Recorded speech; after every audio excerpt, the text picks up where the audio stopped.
A Volvo SUV comparison for you with Thomas Autogefühl Volvo XC40 versus the bigger Volvo XC60. This will be very interesting. Let's directly start here in the front with the XC40, the smaller brother, with a very upright, strong design, three-dimensional curved in design here in the very front grille, and Thor's Hammer LED signature. Really beautiful, and thunder grey is that color, whereas we have denim blue with the bigger XC60.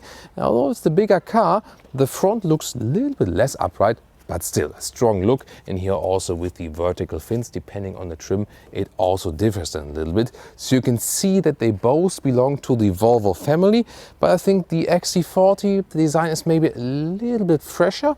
Or what do you think? Tell me in the comments. Side profile and technology comparison. Let's start here with the length of the XC40, which is 4 meters 43 or 174 inches, and you more have a crossover look right here and a three-dimensional look, especially in the lower area, and very distinctive this top side profile here. Now the XC60 is 26 centimeters or 10 inches longer than the XC40. Technology difference is that we also optionally have an air suspension here, and you can see wheel arch rise, for example, and also from the whole side silhouette it looks a little bit less crossoverish and a little more elaborate, I would say. The question is if this length difference also translates into more room on the inside or more trunk. We'll find out very soon. And also about the prices. Obviously the XC60 is more expensive. How much, and how much is the price exactly for these top trim test vehicles? Later on this will be super interesting. Well, in the front I preferred the XC40 design. In the side profile I preferred the XC60 design.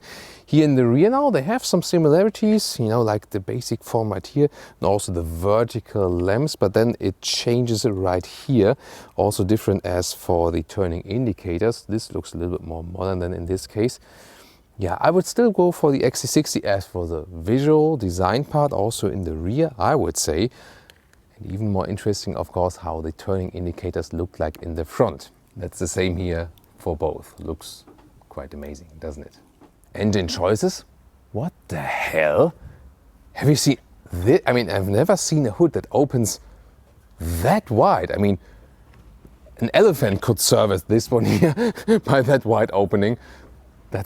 It looks strange, doesn't it? Anyways, engine choices: petrol, diesel, plug-in hybrid petrol, and all EV, all electric, already for the XC40.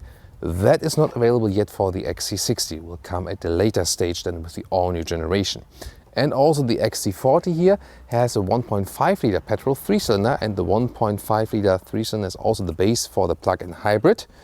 Whereas then of course the rest of the engines are the 2 liter 4-cylinders, and then you know, here the XC60 only has the 2 liter 4-cylinders, petrol, diesel, and also for the base plug-in hybrid. People always say the cars look tiny when I'm standing next to them, but I guess I can't be too tall for this one, right? Let's get to the interior of the XC40. Normal Volvo key, door closing sound. Yeah, pretty solid. Really nice. And also here from the interior materials, the structure inside, and also soft touch, and they make it from one piece here. That's actually very nicely done. Also the felt interior of the inside door pockets is really nice, and also more sustainable material choices and so on. The interior, typical Scandinavian design, here in this case with the fabric seats that does have some wool share.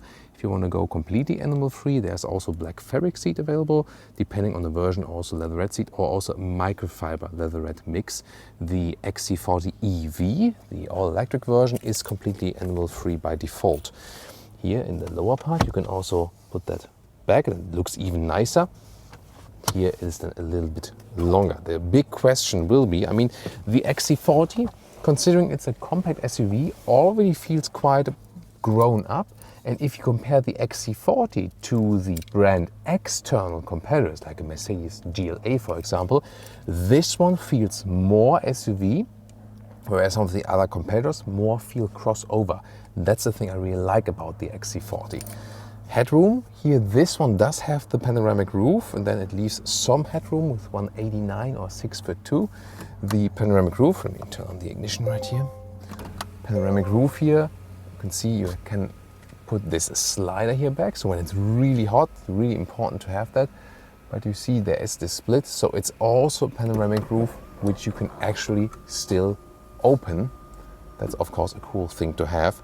So the big question will be when we soon will switch over to the XC60, does it deliver more seating comfort than the XC40 that it would be worth stepping up a segment? I think the ergonomics are really good. Volvo seats in general have also good seat ergonomics for tall people.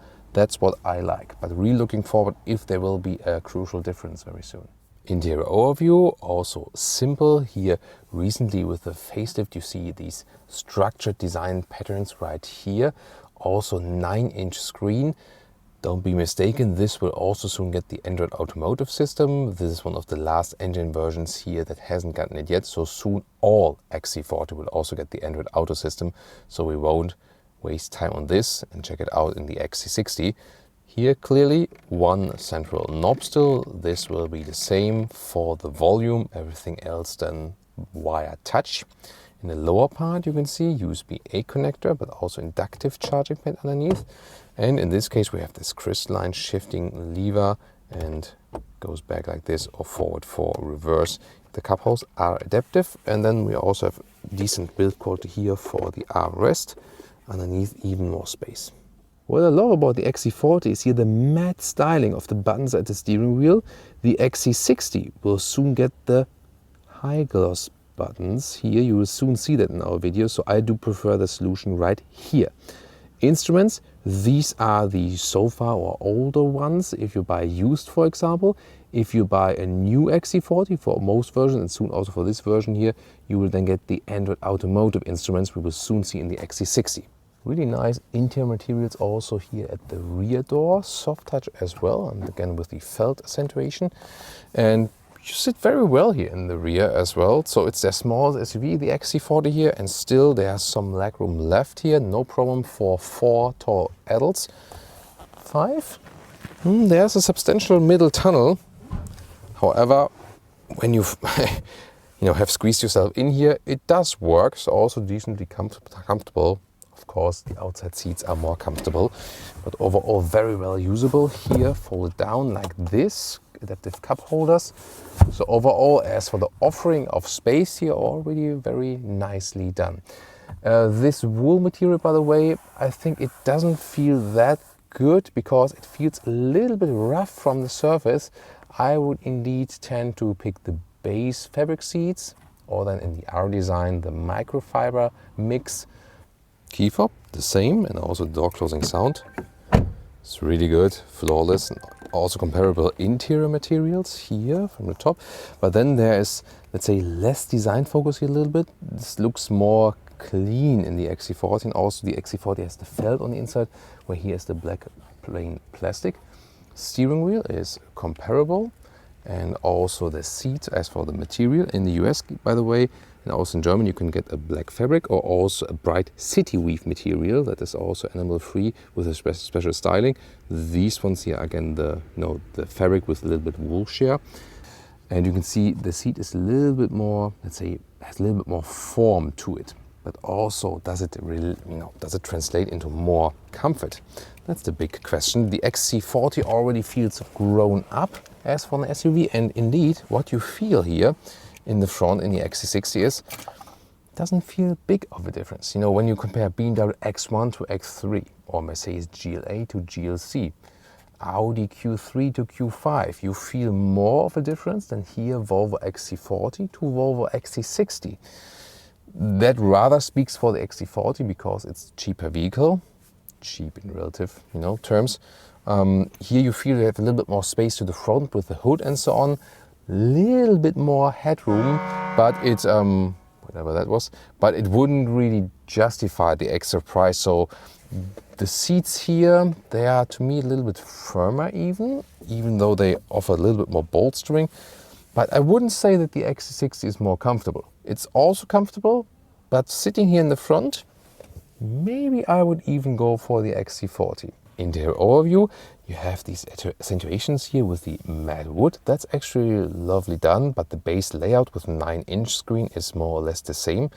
Then we do have this Android Automotive screen here now for almost all the Volvo models. And big news, recent upgrade, now Apple CarPlay also for the Android Automotive systems in Volvo and Polestar being rolled out by over-the-air updates. Is an integration and all over the screen. That's actually cool. And in this case, then I can use the Google Maps from the Apple CarPlay, but also the Google Maps, which is inbuilt by this Android Automotive system. They do not offer Android Auto, by the way. This is just the Android Auto is the smartphone mirroring. Android Automotive is the whole system, because I say, hey, you get the Google Maps integration anyway. Your phone you can connect it via Bluetooth, and that's basically it. Not sure, you could also offer that, Renault does also offer that with Android Automotive, both CarPlay and Android Auto, who is getting used to it. So this whole system here is really fast. Also the Google Maps integration is nice, and it doesn't offer so much complexity, but it gives you everything you need, and it's fast and reliable, and that's really great thing to have. Middle console also with these nice covers, and this one slide open for the cup holders. In the front, there's just this tiny cubby hole, 12-volt power supply, and then you can fold up this armrest, and then there's here the USB-C chargers. Then steering wheel with real buttons here as well. Then if you move to the instruments, they have this Android Automotive view, which will count for all the Volvos. Here you can see with the map integration or without. Pretty simple, does the job. And here for the XC60, you can also get a head-up display. XC60 here in the rear. That is really interesting. First of all, at the inside of the doors, also nice materials. But once again, the look in the XC40 is a little bit more uncluttered. Here, a lot of different elements. Bowers & Wilkins is the top sound system here, by the way. But to me, sound-wise, it's not better than the Harman Kardon in the XC40.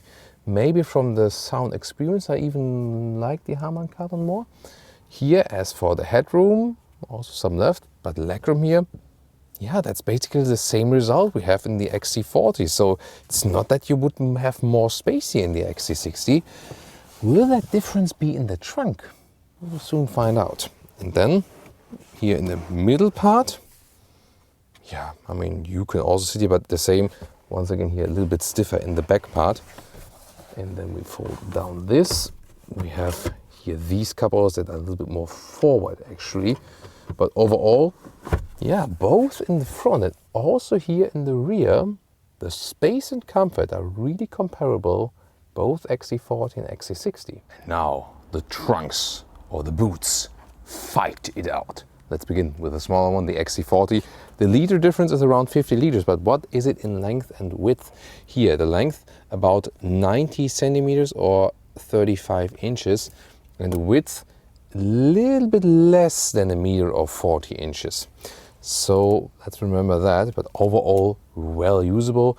This here in case of the plug-in hybrid, a cable box, and then of course the height of the trunk is a little bit limited with the plug-in hybrid.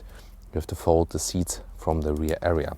When we move over to the XC60, so liter capacity is a little bit more. The height is more or less the same. Here also a little bit reduced because of the plug-in hybrid version.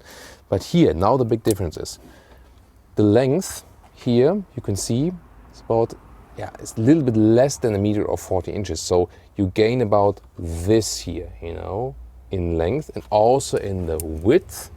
You can see it's more than a meter or 40 inches. So yeah, about this you gain. So yeah, almost 10 centimeters or 4 inches. So once again, this more in width and like this more in length. So indeed, from the basic things here, the big advantage of the XC60 is indeed you have more trunk capacity and more width and more length. Is it really worth it? Is it that big of a difference? I wouldn't say it's not so significant if you think about everyday practicability, but it does change something if you're a family and you're driving on holiday or something. And one big difference we can already see right here, because here, if you have the optional air suspension, then you can also lower the vehicle here for better loading in and out. And air suspension, that is something only the XC60 is offering and not the smaller brother.